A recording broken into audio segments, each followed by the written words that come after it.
Miguel Ángel Mancera le mete más ruido al chicharrón político.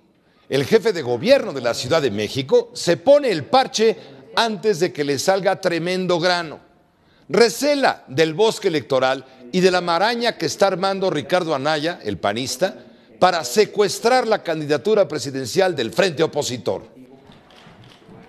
Si están dadas las condiciones, si se tiene un procedimiento para poder realizar esta selección, si hay un método, pues estaremos participando y que la gente lo decida. Esto me parece que es lo más correcto, es decir, lo que se está pidiendo es que haya un método simple y sencillamente que no nos deje duda de esta tarea.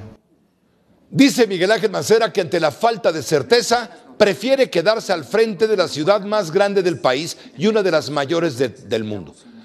Todo lo demás, si no es la candidatura a la grande, sería lo de menos, incluida eventualmente la designación como fiscal general de la República, para lo cual, por cierto, el doctor Mancera, doctor en Derecho, finalmente, reuniría todas las cualidades. Sin embargo, como le digo, el doctor Mancera no pretende quemar su pólvora en ese infierno. Ya veremos.